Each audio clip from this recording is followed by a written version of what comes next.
Jam masih menunjukkan pukul 5.15 pagi ketika udara masih menggigit kulit, dan langit baru mulai menunjukkan semburat biru tipis. Di balik lorong gang sempit, seorang pemuda bernama Raka Aditya sudah bersiap mengenakan seragam birunya yang sederhana bertuliskan Cleaning Service PT, Graha Global Techno. Sepatu kerjanya sudah usang tapi selalu disemir rapi. Ia melihat wajahnya di cermin kecil yang menggantung di dinding kamarnya yang lembab. Ia tersenyum tipis, bukan untuk dirinya, tapi untuk ibunya.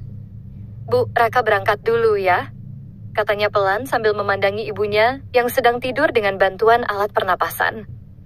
Perempuan parubaya itu tampak lemah, tubuhnya makin kurus sejak vonis kanker stadium 3 bulan lalu. Ibunya membuka mata perlahan dan tersenyum lemah. "Hati-hati nak, ibu doakan selalu."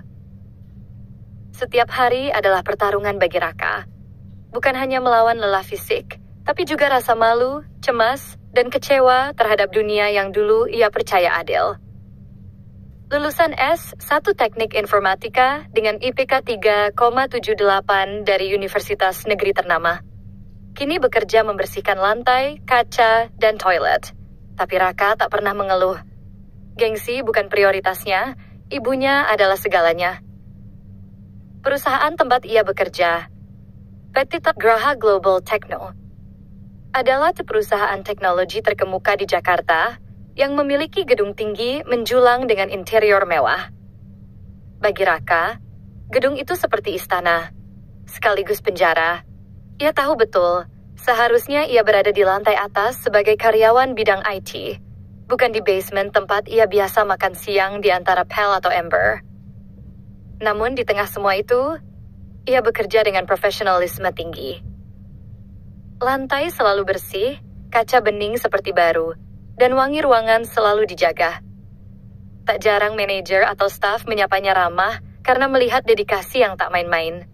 Ia bahkan sering menyeka keyboard kantor dengan tisu alkohol, sesuatu yang bukan kewajibannya, tapi ia lakukan karena tahu betapa pentingnya kebersihan di dunia digital.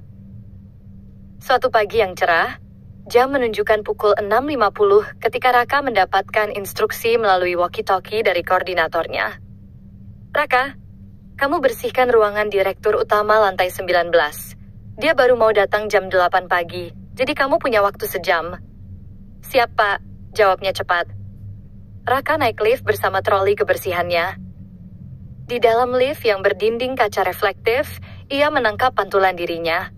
Bersih, rapi, tapi tetap seorang cleaning service. Tak mengapa, batinnya yang penting halal. Saat tiba di lantai 19, dia membuka pintu ruangan direktur dengan kartu akses yang diberikan tim keamanan. Ruangan itu mewah, bernuansa kayu elegan dengan lampu gantung kristal dan dinding kaca yang menghadap langsung ke cakrawala kota Jakarta. Di sisi kiri ada rak buku tebal berisi laporan-laporan keuangan dan teknologi, dan di kanan terdapat satu meja kerja besar berbahan marmer. Dengan lincah dan teliti, Raka mulai membersihkan ruangan. Dia menyeka meja kerja, merapikan dokumen yang berserakan, bahkan menyedot debu di balik sofa kulit coklat tua. Ia melirik sebentar ke berkas yang tertulis, "Strategi Presentasi Vendor International Confidential." Setelah semua tampak sempurna, Raka keluar dan kembali ke pantry kecil yang biasanya dipakai staf untuk menyeduh kopi. Entah dorongan apa yang membuatnya berpikir untuk membuatkan kopi spesial. "Mungkin bisa sedikit menyenangkan hari Bu Direktur," gumamnya. Ia menuangkan kopi ke dalam cangkir putih polos, mengatur sendok kecil di sisi piring alas, dan dengan hati-hati membawanya ke ruang kerja sang direktur. Tapi saat hendak menaruh cangkir itu di meja, kejadian tak terduga pun terjadi. Kakinya tersandung kabel kecil di bawah meja yang tak ia lihat sebelumnya. Kopi itu tumpah. Cairan coklat panas menyebar cepat, membasahi setumpuk dokumen penting di meja kerja. "Ya Tuhan," bisiknya panik. Ia segera mencari tisu dan kain lap, tapi kertas-kertas itu, sebagian mulai luntur, sebagian lainnya melekuk. Di tengah kepanikan itu, pintu ruangan terbuka. "Apa yang kamu lakukan?" Suara nyaring itu membuat jantung Raka seolah berhenti berdetak. Seorang wanita muda, Anggun, tegas, dan luar biasa memesona. Berdiri di ambang pintu, rambutnya bergelombang rapi, jas kerjanya berwarna abu terang, sepatu hak tingginya berbunyi nyaring ketika ia masuk. Dialah Kap Nadine Mahendra, direktur utama termuda dalam sejarah perusahaan tersebut. Berusia 29 tahun, lulusan luar negeri, dan terkenal disiplin serta perfeksionis. Raka gugup, matanya terbuka lebar. Maafkan saya, Bu. Saya tidak sengaja, mesin hanya ingin... Ini untuk presentasi dengan Mitra Solusindo dari Singapura jam 10 nanti. Kamu tahu berapa nilai kerjasama itu? Kamu tahu berapa bulan kami mempersiapkan dokumen ini? Raka tak berani menatap wajah Nadine yang memerah karena amarah. Saya bertanggung jawab, Bu Sambil. Saya akan bersihkan semuanya. Bersih? Kamu pikir bisa bersihkan kesalahan sebesar ini cuma dengan lap basah? Raka tak menjawab. Ia hanya mengangguk pelan, menunduk dalam, lalu mulai menyeka dan memisahkan dokumen yang bisa diselamatkan. Setelah Nadine keluar sambil membanting pintu, Raka menatap tumpukan berkas itu. Sebagian besar rusak, tapi beberapa dokumen digital sepertinya bisa ia cetak ulang jika ia tahu sistem dan strukturnya. Tiba-tiba, dia merasa familiar. Materi presentasi ini seperti tugas kuliah gue dulu. Bahkan frameworknya mirip. Jantungnya berdetak lebih cepat. Ia menatap layar monitor yang masih menyala. Word dan PowerPoint terbuka. Jari-jarinya gatal untuk mengetik. Dan malam itu pun dimulai. Raka mulai bekerja diam-diam. Bukan lagi sebagai cleaning service, tapi sebagai seorang sarjana IT yang pernah bermimpi membuat presentasi bisnis global. Ia mengetik, mengedit grafik, menyusun ulang pointer, bahkan menyempurnakan desain infografik. Tangannya cekatan, matanya menyala, dan di dalam dadanya, sebuah api lama yang sempat padam, kini menyala kembali. Waktu berjalan tanpa terasa. Hingga larut malam, lampu di lantai 19 tinggal satu yang menyala. Di luar, gedung sudah sepi. Angin malam menggeser tirai-tirai jendela. Dan di balik pintu ruangan itu, tak seorang pun tahu, seorang pemuda sederhana sedang mengukir babak awal takdirnya yang baru. Jam dinding menunjukkan pukul 23,17 ketika tangan Raka masih menari di atas keyboard. Tumpukan dokumen yang rusak sudah tersisih ke sudut meja. Di depannya kini ada draft presentasi baru yang lebih rapi, padat, dan elegan. Raka menggunakan framework yang pernah ia kembangkan semasa kuliah. Strategi sinergi modular untuk mitra skala global. Sebuah pendekatan berbasis digitalisasi rantai pasok dan optimalisasi big data. Tema yang saat itu bahkan mendapat pujian dari dosennya di kampus. Dengan wajah penuh konsentrasi, Raka mengimprovisasi desain visual, menambahkan peta interaktif, membuat bagan hubungan vendor dan performa, hingga menciptakan proyeksi ROI dengan simulasi AI sederhana. Ia memanfaatkan sebagian aplikasi internal perusahaan yang secara tak sengaja ia lihat beberapa kali saat membersihkan ruang meeting. Otaknya bekerja cepat, seperti menemukan kembali potongan-potongan puzzle masa lalunya yang berserakan. Ketika ia selesai mengetik poin terakhir, ia menatap layar dengan mata berkaca-kaca. Sudah lama sekali aku tidak ngerjain hal begini, gumam lirih. Tepat ketika ia menyimpan file presentasi di desktop folder berlabel Vendor Pitch Nadine, sebuah suara dari luar pintu mengejutkannya. Kamu sedang apa? Raka terlonjak. Punggungnya membentur sandaran kursi. Nadine. Wanita itu berdiri di ambang pintu dengan tangan menyilang dan tatapan tajam, mengenakan kaos lengan panjang dan celana hitam, jauh dari penampilannya yang biasa glamour. Ternyata ia belum pulang. Mungkin masih terlalu marah untuk kembali ke rumah. Saya cuma mencoba memperbaiki berkas tadi, Bu. Raka terbata.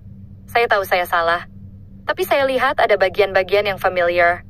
Ini mirip sama proyek skripsi saya waktu kuliah dulu. Nadine melangkah masuk perlahan. Suara sepatunya beradu pelan dengan lantai marmer. Ia mendekati meja kerjanya dan matanya langsung tertuju pada layar laptop. Tangannya bergerak ke touchpad, membuka beberapa slide. Sunyi. Ia membaca satu persatu. Melihat grafik yang runtut, ilustrasi yang bersih, kalkulasi yang presisi, semuanya tampak seperti buatan seorang profesional bidang bisnis dan teknologi, bukan cleaning service. "Kamu yang buat ini semua?" tanyanya datar. "Iya, Bu. Saya kuliah di jurusan teknik informatika. Saya memang cleaning service sekarang, tapi saya masih suka ngulik. Kalau sempat." Nadine menoleh menatap wajah Raka, sulit dibaca. Antara heran, marah, atau kagum. Tak ada yang bisa ditebak dari raut wajahnya yang serius itu. "Kenapa kamu kerja di sini dengan latar belakang seperti itu?" Raka terdiam sejenak. Ia menghela napas. "Ibu saya sakit, Bu. Kanker stadium 3. Biaya pengobatannya besar. Saya sudah lamar kerja sesuai jurusan saya, tapi tak ada yang menerima. Mungkin karena saya bukan dari jaringan orang dalam. Jadi saya ambil pekerjaan ini. Yang penting halal dan bisa buat ibu berobat." Nadine menatap lebih dalam. Ada jeda sunyi yang panjang. Lalu, ia kembali menatap layar laptop. "Kamu tahu kamu baru saja menyelamatkan presentasi yang nilainya bisa lebih dari 30 miliar rupiah?" Raka mengangkat alisnya. "Tak percaya." "Serius, Bu?" "Sangat." Nadine duduk di kursinya. Ia kembali membuka dokumen yang sempat rusak, mencoba membandingkan dengan file yang Raka kerjakan. Semuanya konsisten, bahkan ada penambahan insight baru yang menurutnya tidak terpikirkan sebelumnya. Saat itu, untuk pertama kalinya dalam hidupnya, Nadine merasakan perasaan campur aduk. Rasa kagum dan rasa malu. Ia pernah membentak seorang pemuda karena kesalahan kecil, tanpa tahu beban hidup di pundaknya. Tanpa tahu potensi besar yang tersembunyi di balik seragam biru lusuh itu. "Boleh saya simpan file ini?" tanyanya akhirnya. "Tentu saja, Bu. Itu kalau ibu suka."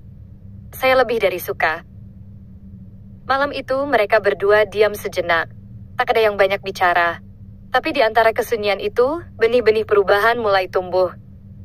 Keesokan harinya, jam 9.55, ruang conference lantai 21 dipenuhi orang penting. Perwakilan dari vendor Singapura, divisi marketing, dan Nadine sendiri. Raka tidak tahu bagaimana kelanjutan presentasi itu. Ia hanya kembali ke tugasnya seperti biasa. Menyapu lantai, merapikan meja pantry, dan mencuci toilet. Namun di atas sana, Nadine berdiri percaya diri di depan layar proyektor besar. Presentasinya disambut dengan antusias. "Konsep modularisasi ini sangat cocok untuk model bisnis kami," kata salah satu perwakilan vendor. "Siapa tim yang menyusunnya?" tanya yang lain. "Tim saya," jawab Nadine singkat, menahan senyum kecil. Padahal di dalam hatinya, ia tahu itu bukan timnya. Itu adalah kerja keras satu orang, seorang cleaning service, yang seharusnya berdiri di sini sekarang. Siang hari, Nadine turun ke basement tempat cleaning service biasa beristirahat.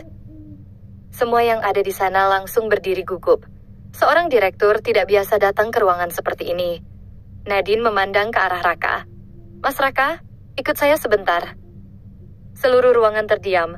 Raka perlahan berdiri dan mengikuti Nadine menuju lift.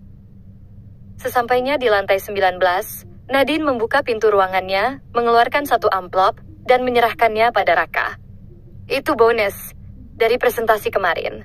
Vendor sangat puas, dan perusahaan dapat kontrak kerja sama 2 tahun penuh." Raka membuka amplop itu perlahan, matanya membelalak. 5 juta rupiah. Bukan jumlah besar bagi perusahaan, tapi bagi Raka, itu seperti napas kehidupan. Itu artinya pengobatan ibunya bisa berlanjut. "Dan satu lagi," tambah Nadine, "mulai minggu depan kamu akan pindah posisi." Raka memandangnya bingung. "Kami ingin kamu jadi bagian dari tim riset dan pengembangan. Aku tahu latar belakangmu. Aku sudah lihat data alumni dari kampusmu dan mengecek nilai akademikmu. Kita butuh orang seperti kamu." Raka nyaris tak bisa bernapas. "Saya? Bu, saya cleaning service. Saya bahkan... Dan kamu juga penyelamat proyek terbesar kuarta ini." Raka menunduk. Dadanya penuh rasa haru. Matanya basah. "Terima kasih, Bu. Saya tidak tahu harus bilang apa. Ucapkan terima kasih pada dirimu sendiri. Kamu pantas mendapatkannya." Dan untuk pertama kalinya sejak ia bekerja di gedung itu, Raka masuk ke dalam lift tanpa troli. Bukan sebagai petugas kebersihan, tapi sebagai bagian dari inti tim perusahaan teknologi terkemuka di negeri ini. Senin pagi, di luar Jakarta kembali sibuk dengan hiruk-pikuknya. Tapi bagi Raka Aditya, pagi ini tak seperti biasanya. Tak lagi memakai seragam biru cleaning service, ia kini mengenakan kemeja putih dan celana panjang kain warna abu muda. Di tangan kirinya ada ID card baru dengan foto dan tulisan Raka E, Divisi Riset dan Inovasi Strategis. Langkahnya terasa asing menapaki lantai 10, tempat para analis dan perancang sistem bisnis bekerja. Beberapa staf yang mengenalnya dulu sebagai petugas kebersihan menatapnya penuh tanya. Beberapa bahkan menyapanya ragu. Raka, kamu pindah ke sini? Iya mbak, mulai hari ini. Wah, hebat ya. Selamat ya. Raka hanya tersenyum. Ia masih canggung. Di sudut lain, ia melihat meja kerja kecil dengan laptop dan papan tulis yang disiapkan untuknya. Ada pula satu bundle berkas bertuliskan Project Integrasi Vendor AI Prediction Platform. Tugas pertama yang diberikan langsung oleh Direktur Nadine Mahendra. Ia duduk perlahan, menatap layar, menarik napas dalam-dalam. Bukan karena takut, tapi karena sadar, ia sekarang memikul harapan besar. Tugas awalnya adalah menyusun sistem prediksi kebutuhan klien berbasis algoritma penjualan sebelumnya. Waktu kerja yang diberikan 2 minggu, tapi Raka menyelesaikannya dalam 5 hari. Ia membuat simulasi machine learning sederhana, menyusun dashboard yang menampilkan performa per produk, dan membuat sistem alert otomatis bila ada penyimpangan tren. Hasil kerjanya membuat Nadine kagum. Lagi. Suatu siang, Nadine mengetuk pintu ruang kerja kecil Raka. Mas Raka, ikut saya sebentar. Mau saya kenalkan ke tim marketing dan partner dari Korea minggu depan. Mereka butuh insight dari sistem prediksi yang kamu buat. Raka tercekat. Saya? Tentu, siapa lagi yang lebih paham? Kamu pembuatnya. Meski gugup, Raka mengangguk. Dan hari itu juga, untuk pertama kalinya, ia duduk di ruangan rapat mewah. Bukan sebagai pembersih gelas, tapi sebagai narasumber utama. Ia bicara dengan bahasa Inggris terbata, namun yakin, menjelaskan cara kerja sistem yang ia kembangkan, dan menerima tepuk tangan dari seluruh ruangan. Nadine memperhatikannya dengan mata berbeda. Di balik tubuh kurus dan gaya sederhana itu, ada otak brilian yang mungkin selama ini luput dari radar industri. Hari-hari berlalu, minggu menjadi bulan. Raka makin dekat dengan tim internal. Ia sering diminta memberi pelatihan mini tentang teknologi. Setiap pagi, ia menyapa Nadine dengan formal, tapi dari hari ke hari, interaksi mereka berubah. Kadang Nadine menanyakan kabar ibunya. Gimana kondisi ibu kamu? Masih berjuang, Bu. Tapi sekarang sudah bisa jalan pelan-pelan. Senang dengarnya. Kadang Nadine juga bercerita hal-hal remeh. Tentang macet, film yang ia tonton, atau kenangan masa kecilnya di Bandung. Tak ada topik berat, hanya percakapan manusiawi yang pelan-pelan membentuk kedekatan tak kasat mata.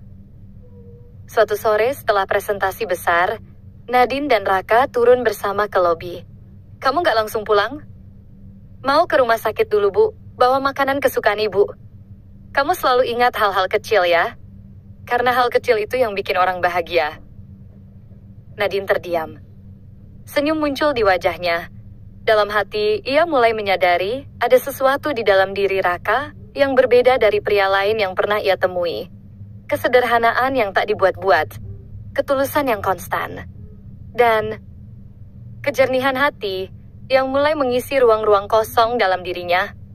Namun tak semua berjalan mulus. Suatu hari, seorang manajer senior, Pak Wisnu, melempar komentar sinis dalam rapat. Saya heran ya, Bu Nadine. Ini keputusan tepat merekrut mantan cleaning service untuk proyek strategis perusahaan? Memangnya tidak ada SDM yang lebih qualified? Raka mendengar langsung ucapan itu. Jantungnya berdebar. Namun sebelum ia sempat merespons, Nadine bangkit dari duduknya. Pak Wisnu, izinkan saya mengingatkan.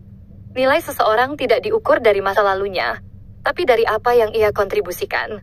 Kalau Mas Raka tidak menyelamatkan presentasi vendor 2 bulan lalu, perusahaan ini mungkin tidak berdiri sekuat sekarang. Jadi, saya pastikan keputusan ini 100% tepat. Hening. Semua mata tertuju pada Nadine yang kini berdiri membela Raka tanpa ragu. Raka menunduk, mencoba menyembunyikan air mata yang mulai menggenang. Sejak saat itu, suara-suara sumbang perlahan menghilang.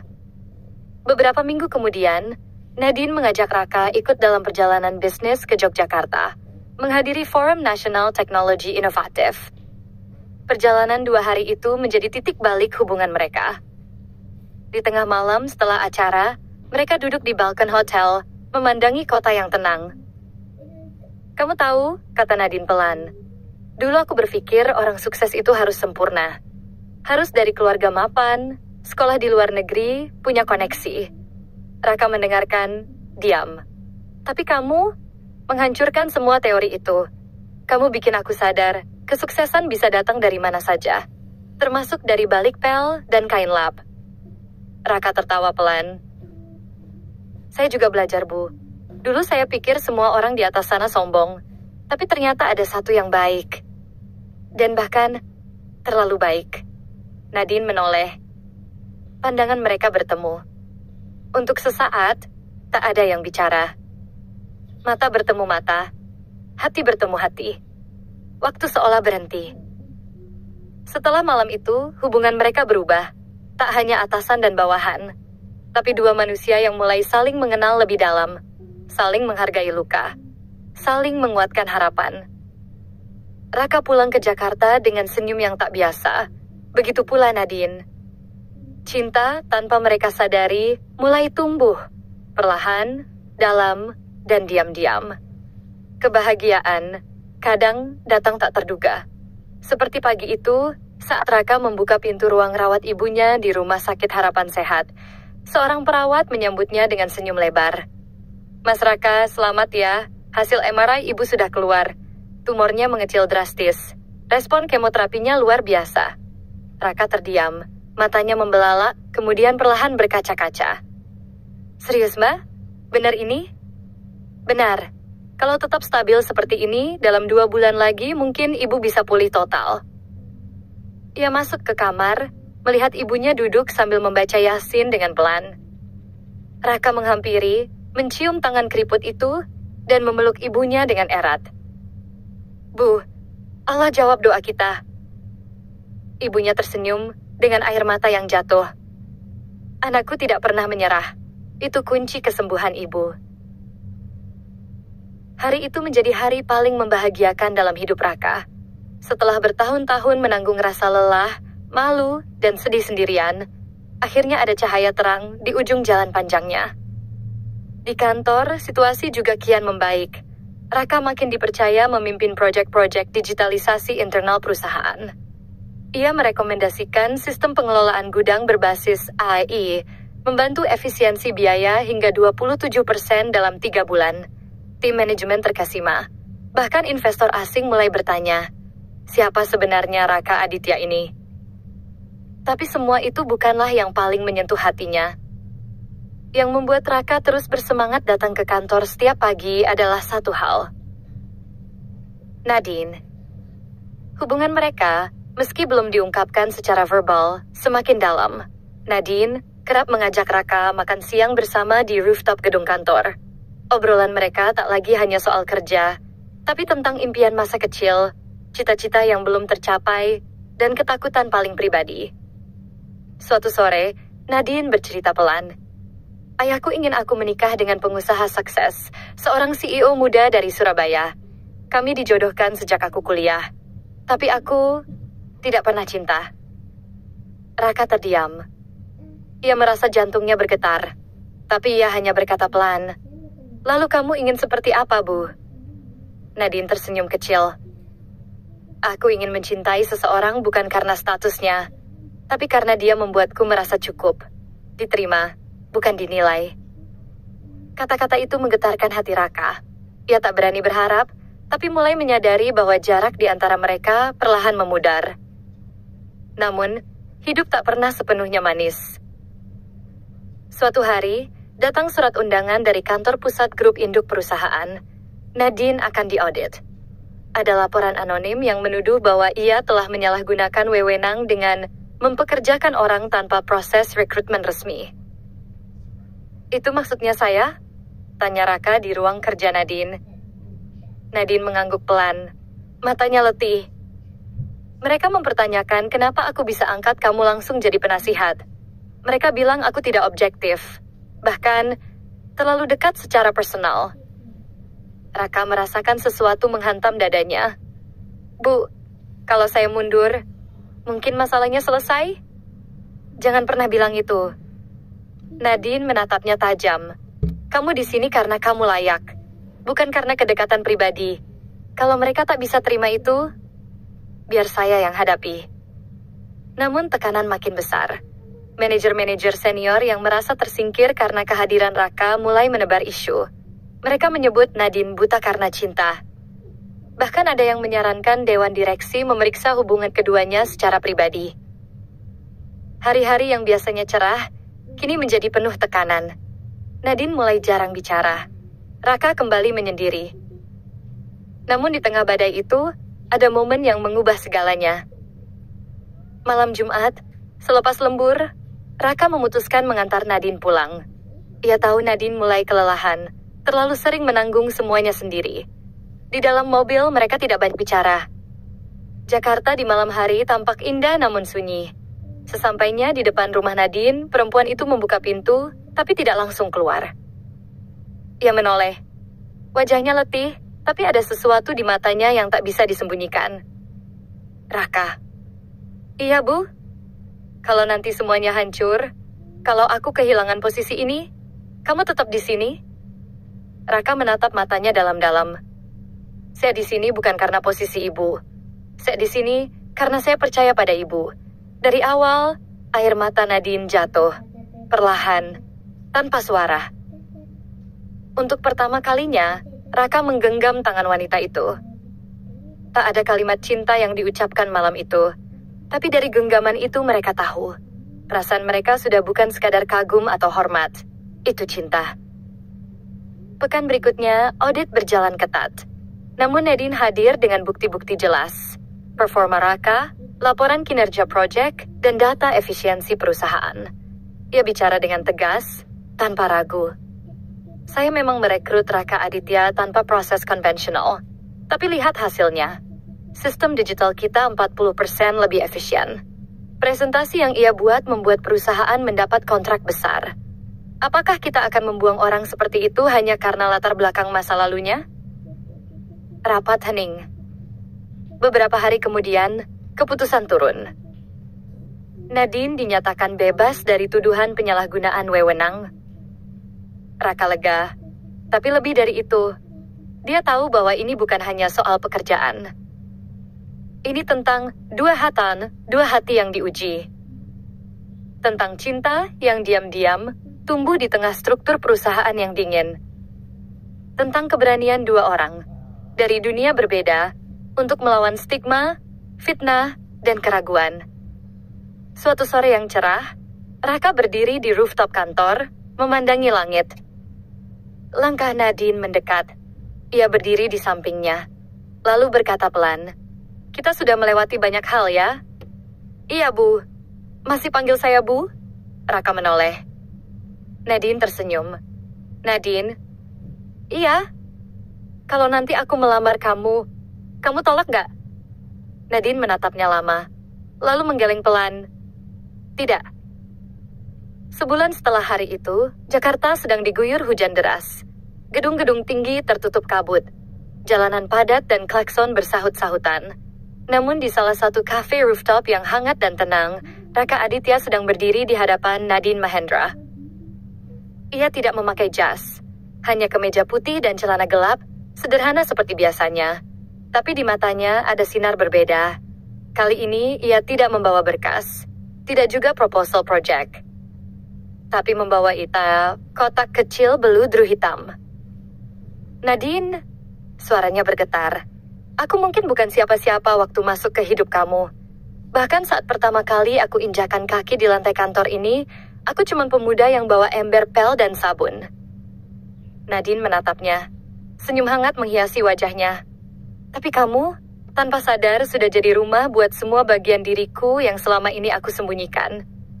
Kamu lihat aku bukan dari belakang meja kerja, tapi dari cara aku bertahan.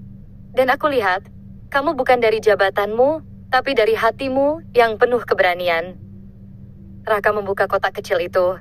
Di dalamnya, cincin sederhana bermata satu. Maukah kamu menikah denganku? Nadine tak menjawab langsung.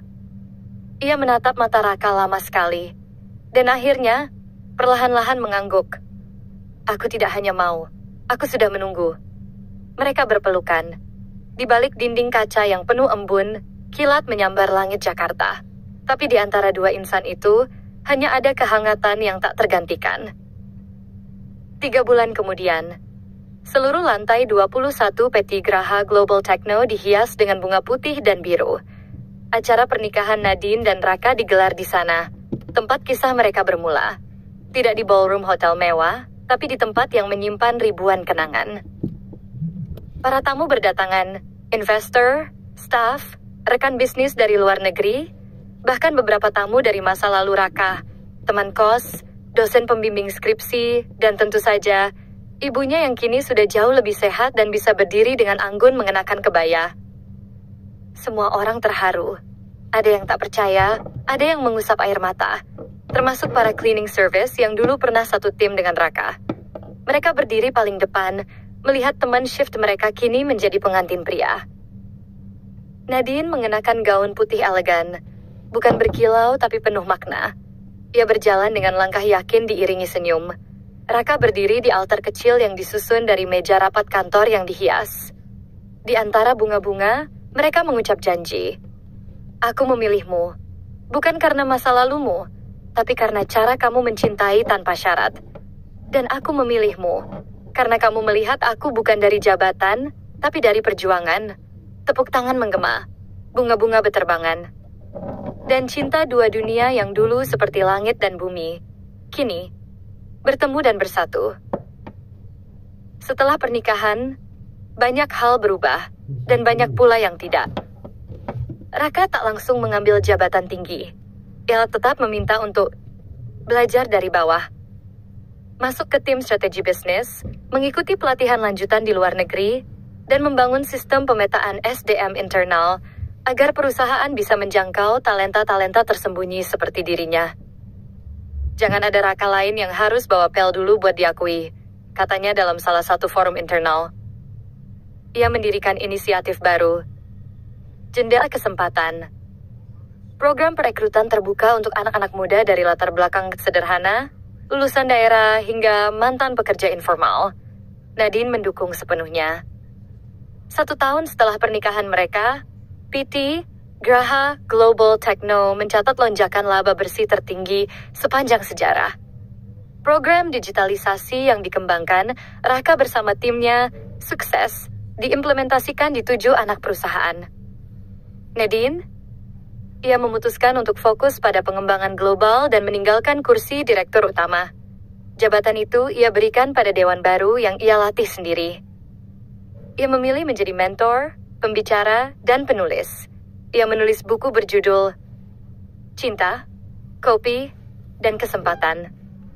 Kisah inspirational tentang perjalanannya dengan Raka. Buku itu laris di pasaran dan menjadi salah satu bacaan wajib di kelas-kelas kepemimpinan muda. Di sebuah rumah kecil di pinggiran Jakarta, Raka dan Nadine hidup sederhana tapi bahagia. Mereka kerap berbagi waktu dengan ibu Raka, yang kini hobi menanam bunga dan ikut dalam komunitas lansia. Setiap minggu pagi, Nadine menyeduh kopi untuk suaminya. Dan setiap kali Raka menyeruput kopi hangat itu, ia tersenyum geli. Teringat hari di mana semuanya dimulai.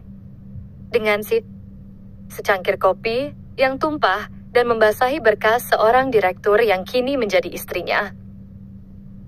Suatu sore, saat Raka berjalan di kantor untuk mengisi seminar internal, ia melewati lantai 19 dan tanpa sadar menghentikan langkahnya. Ia menatap sekeliling. Ruangan itu kini sudah direnovasi, tapi meja kerja besar itu masih ada. Tempat ia pertama kali membuat kesalahan yang ternyata adalah pintu menuju keajaiban. Ia mendekat, menyentuh sudut meja itu. Matanya menerawang. Dulu aku takut masuk ke ruangan ini, tapi sekarang aku tahu ruangan ini yang menyelamatkanku. Dari kejauhan, Nadine datang menyusul, menggandeng tangan Raka. Kamu siap? Selalu. Mereka berjalan beriringan, bukan lagi sebagai director dan cleaning service, tapi sebagai rekan hidup, sahabat dan pejuang takdir bersama. Hidup tidak selalu dimulai dari tempat yang adil, tapi dengan ketulusan, kerja keras, dan cinta yang tulus.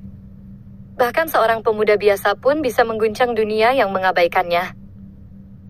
Dan bagi Nadine Mahendra, cinta sejatinya bukan datang dari pesta dansa elit atau gala dinner di luar negeri, tapi dari ruangan kecil, secangkir kopi, dan seorang pria sederhana bernama Raka. Ya.